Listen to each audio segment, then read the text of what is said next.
A. Pengertian komunikasi organisasi. Komunikasi organisasi adalah pengirim dan penerima berbagai pesan organisasi di dalam kelompok formal maupun informal di suatu organisasi. Bila organisasi semakin besar dan kompleks, maka akan semakin kompleks pula proses komunikasinya. Organisasi kecil yang anggotanya hanya 3 orang, proses komunikasi yang anggotanya 1000 orang menjadi komunikasinya sangat kompleks. Komunikasi dapat bersifat formal dan informal. Komunikasi formal adalah komunikasi yang disetujui oleh organisasi itu sendiri dan sifatnya berorientasi kepentingan organisasi. Isinya berupa cara kerja di dalam organisasi, produktivitas, dan berbagai pekerjaan yang harus dilakukan dalam organisasi, misalnya memo, kebijakan, pernyataan, jumpa pers, dan surat-surat resmi. Adapun komunikasi informal adalah komunikasi yang disetujui secara sosial. Orientasinya bukan berupa organisasi, tetapi lebih kepada anggotanya secara individual. Komunikasi merupakan aktivitas dasar manusia dan dengan adanya komunikasi yang baik, maka suatu organisasi dapat berjalan dengan lancar dan berhasil, dan begitu pula sebaliknya. Apabila kurang atau tidak adanya komunikasi, maka organisasi akan macet atau berantakan. Komunikasi organisasi dapat didefinisikan sebagai pertunjukan dan penafsiran pesan di antara unit-unit komunikasi yang merupakan bagian dari suatu organisasi tertentu. Suatu organisasi terdiri dari unit-unit komunikasi dalam hubungan-hubungan hierarkis antara satu dengan lainnya dan berfungsi dalam suatu lingkungan. Komunikasi organisasi terjadi kapanpun, juga setidak-tidaknya terdapat satu orang yang menduduki suatu jabatan dalam suatu organisasi yang menafsirkan suatu pertunjukan pesan.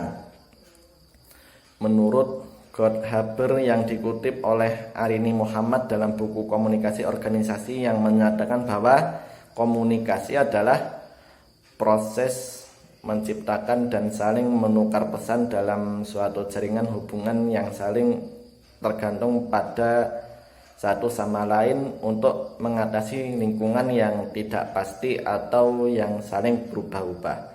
Komunikasi organisasi mempunyai peranan penting dalam fungsi-fungsi manajemen dalam suatu perusahaan, yaitu A. Menetapkan dan menyebarluaskan tujuan perusahaan. B. Menyusun rencana untuk mencapai tujuan yang telah ditetapkan. C. Melakukan pengorganisasian terhadap sumber daya manusia dan sumber daya lainnya secara efektif. D. Memimpin, mengarahkan, memotivasi, dan menciptakan iklim yang menimbulkan keinginan orang untuk memberi kontribusi. Dan E. Mengendalikan prestasi. Saya Putriana Mulyaning Rahayu akan menjelaskan tentang fungsi komunikasi dalam organisasi. Ada 4, yakni fungsi informatif, fungsi regulatif, fungsi persuasif, fungsi integratif. Fungsi informatif adalah sebagai proses informasi. Kalau fungsi regulatif mempunyai peraturan-peraturan yang berlaku dalam organisasi. Fungsi integritas adalah fungsi yang menyediakan saluran yang memungkinkan karyawan dilaksanakan tugas dan pekerjaan dengan baik. Pendekatan komunikasi dalam organisasi. Yang pertama, pendekatan makro. Dalam pendekatan makro adalah organisasi yang dipandang sebagai struktur global yang berinteraksi dengan lingkungannya. Kalau pendekatan mikro adalah pendekatan yang memfokuskan kepada komunikasi dalam unit dan subunit pada suatu organisasi.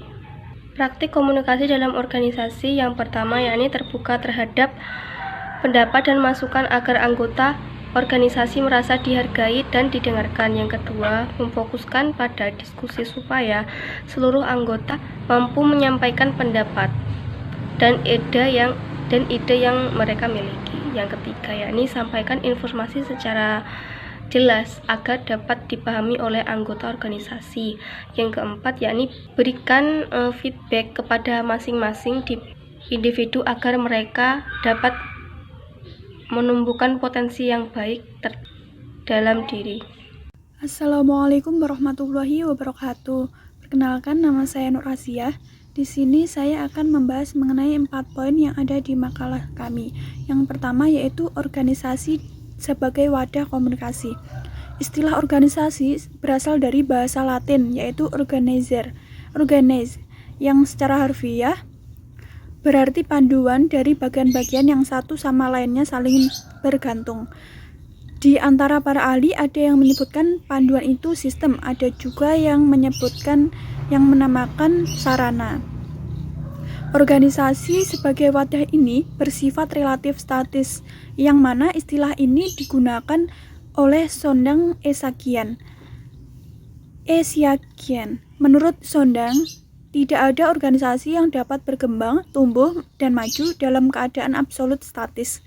Namun, apabila organisasi dipandang sebagai wadah aktivitas, maka pola dasar organisasi dan struktur organisasi harus dibuat atas dasar landasan yang kuat dan pemikiran yang matang. Fungsi organisasi yaitu sebagai berikut. Yang pertama, fungsi informatif. Organisasi dapat dipandang sebagai suatu sistem pemrosesan informasi. Yang kedua yaitu fungsi regulatif. Fungsi ini berkaitan dengan peraturan-peraturan yang berlaku dalam suatu organisasi. Terdapat hal yang berpengaruh terhadap fungsi regulatif. Yang pertama yaitu berkaitan dengan orang-orang yang berada dalam tataran manajemen, yaitu mereka yang memiliki kewenangan untuk mengendalikan suatu informasi yang disampaikan. Yang kedua yaitu berkaitan dengan pesan. Fungsi yang selanjutnya yaitu fungsi persuasif. Dalam mengatur suatu organisasi, kekuasaan dan kewenangan tidak akan selalu membawa hasil sesuai dengan yang diharapkan. Adanya kenyataan ini, maka banyak pimpinan yang lebih suka untuk mempersuasi bawahannya daripada memberi perintah. Yang keempat yaitu fungsi integratif. Setiap organisasi berusaha untuk menyediakan saluran yang memungkinkan karyawan dapat melaksanakan tugas dan pekerjaan dengan baik. Selanjutnya yaitu persepsi dan konsep dasar komunikasi organisasi. Persepsi mengenai komunikasi organisasi perlu diketahui sebagai dasar untuk memahami apa yang dimaksud dengan komunikasi organisasi. Yang pertama yaitu persepsi reading dan Sanborn. Komunikasi organisasi adalah pengiriman dan penerimaan informasi dalam organisasi yang kompleks. Yang kedua yaitu persepsi Katz dan Kahn. Komunikasi organisasi merupakan arus informasi, pertukaran informasi, dan pemindahan arti di dalam organisasi.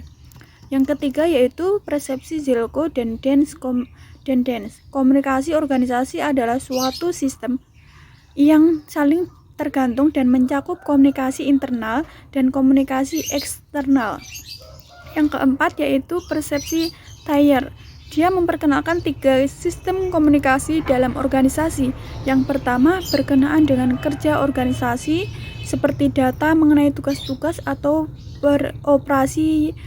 beroperasinya organisasi. Yang kedua yaitu berkenaan dengan pengaturan organisasi, seperti perintah, aturan, dan petunjuk. Yang ketiga yaitu berkenaan dengan pemeliharaan dan pengembangan organisasi. Yang kelima yaitu persepsi Greenbaum.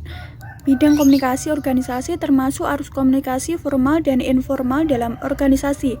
Dia membedakan komunikasi internal dengan eksternal dan memandang peranan komunikasi terutama sebagai koordinasi pribadi dan tujuan organisasi serta masalah menggunakan aktivitas. Yang selanjutnya yaitu pembahasannya mengenai elemen-elemen komunikasi.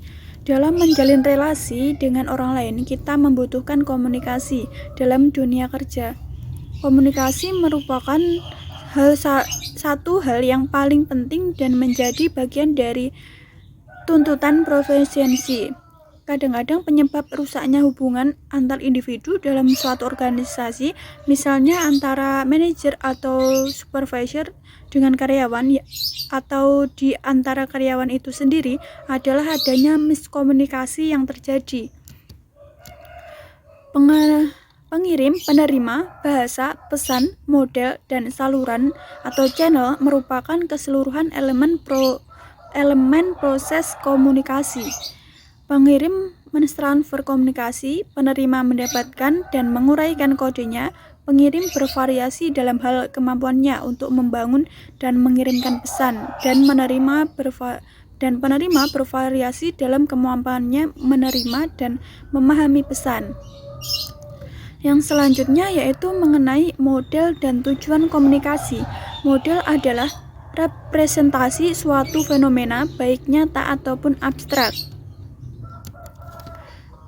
Di sini ada model komunikasi, macam-macam model komunikasi. Yang pertama yaitu model komunikasi linear atau satu arah. Yang kedua model komunikasi intraksional. Yang ketiga yaitu model komunikasi transiksional. Selanjutnya yaitu mengenai model dan tujuan komunikasi. Model adalah representasi suatu fenomena baik nyata maupun abstrak. Di sini model-model komunikasi yang pertama yaitu model komunikasi linear atau satu arah. Model komunikasi ini dikemukakan oleh Claude Shannon and Warren Weaver pada tahun 1949 dalam bukunya The Mathematics of Communication. Menurut paradigma ini, komunikan akan memberikan respon sesuai dengan stimulus yang diterimanya dari komunikator. Dalam paradigma ini, komunikan dianggap sebagai makhluk pasif yang menerima apapun yang disampaikan oleh komunikator. Model yang kedua yaitu model komunikasi sirkuler dua arah. Model ini diperkenalkan oleh Wilbur Charlton pada tahun 1954 yang mengkonseptualisasikan model ini sebagai proses komunikasi. Proses komunikasi dua arah oleh dua atau lebih komunikator.